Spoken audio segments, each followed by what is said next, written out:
delivery ngayon guys ng soft drinks.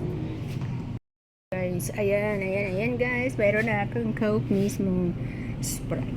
Check Sprite. Ayan. Kararating lang. Mga 10 minutes ago. Ayan yung Coke. Isang case ng Coke, isang case ng Sprite, at Coke kasalo. Ayun. At saka, dineliver na rin yung bigas ngayon guys. Mag-ano tayo, ano tawag doon? Magtitimbang na tayo ng kilo-kilong bigas. Pinalagay ko na dito. Guys, yan. 25 kilos. Coco Pandan. Hindi ko lang alam kung paano pagtanggal nitong tahid nito guys. Paano tayo? Bango guys. Bago daw. Tingnan natin kung walang kuto. Dito ilalagay yung paglalagyan ko ng bigas. Malaki-laki din to guys. Magre-ready na ako mga isang kilo guys. Ano gagawin ko. Ito naman yung aking kiluhan guys. Oh. Ayan oh.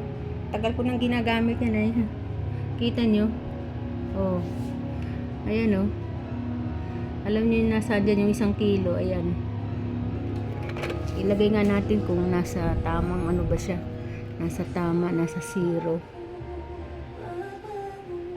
Tama, nasa ano siya. Hindi, kurong natin ng konti. Wala.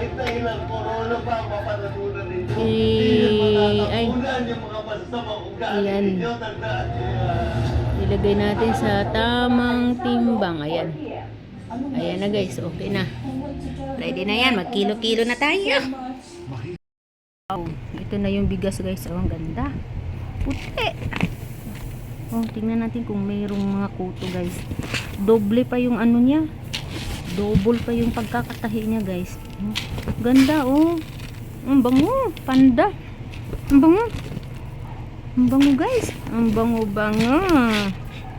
Ang ganda pa ng ano niya oh. Oh. Ito kaya ito. Hindi kaya ito plastic guys.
Ito na yung bigas guys na aking makinilo. 10 kilos yan guys lahat. Ang dami na no.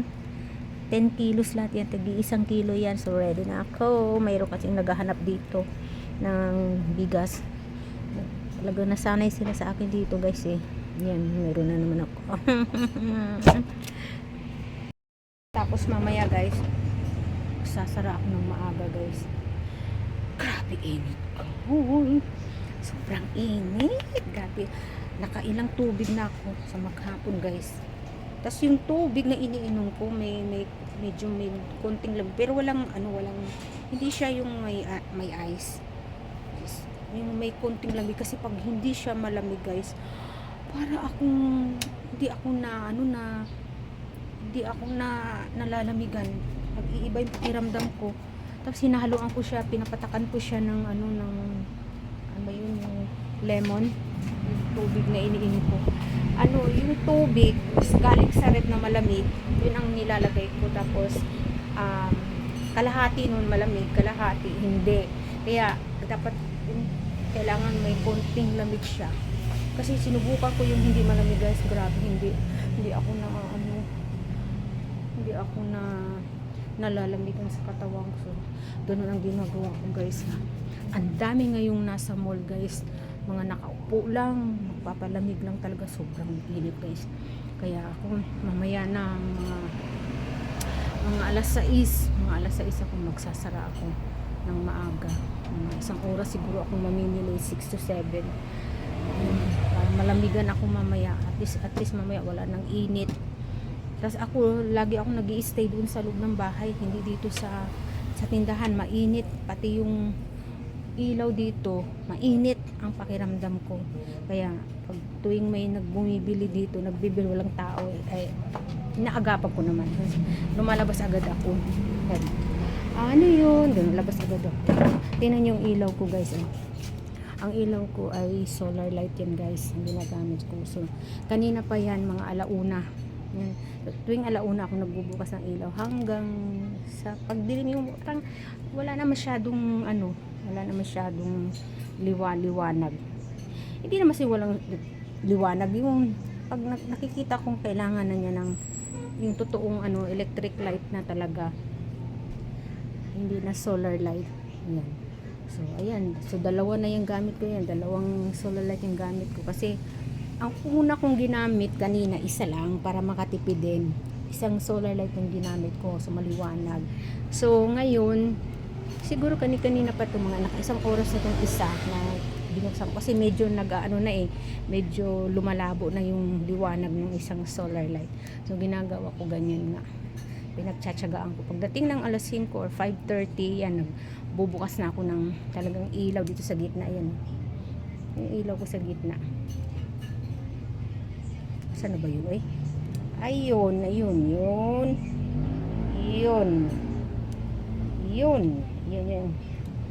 ilaw. Grabe guys. Tapos ang daming bumibili ngayon ng tubig dito. Soft drinks. Ayan. Ayun. Nagkataon na sarado yung mga tindahan dito sa katabi ko guys. Pareho sarado. Kaya mucho tayo ngayon guys. Mucho tayo ngayon. Nakamagkano na ako ngayon benta. Mahigit na sa 400 na. Malaki-laki na yun guys. 400 na ba? 400 plus guys. 400 plus. Ito pa mga bariya. Nasa hundreds din ito. Wala na masama guys. Tapos itong pinagbentahan ko, dadalhin ko siya mamaya. Para ito nang ipapamili ko naman ng mga chichirya na nagkaubos-ubos na guys. Lalo na yung manghuwan, cheese ring, yan, mga bungi-bungi na guys. Bungi na wala nang laman dito wala na yung cheese ring.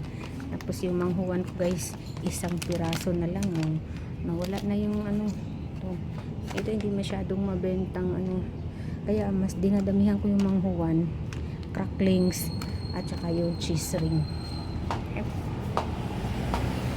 Tapos nakabenta rin tayo kanina guys ng sipa. Benta tayo ng 4 na sipa kanina. Apat na mga bata na nandito, tagi-isang sipa sila.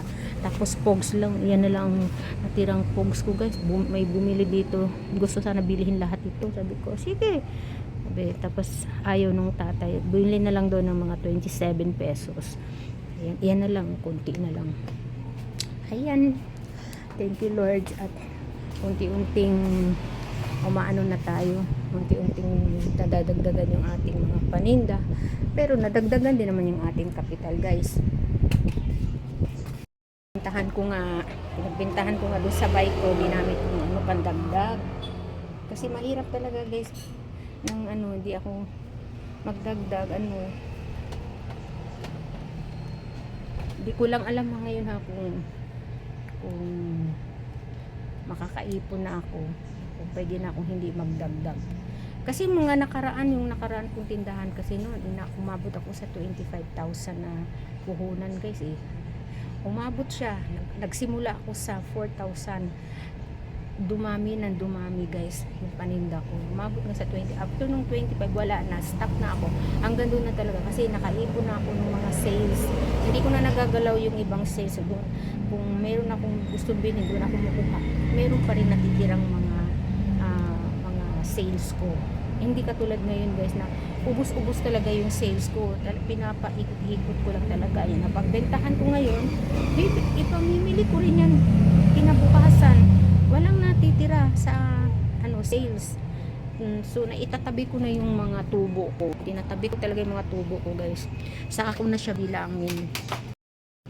Naku, ano ba ito nangyari? Ito yung mga tubo ko guys. Ito guys. Ito yung mga tubo ko. Tinabi ko. Ayan ang lahat ng mga tubo ko sa 10%. Maliit lang talaga guys ang tubo ko. Pero pinagtsatsagaan ko talaga.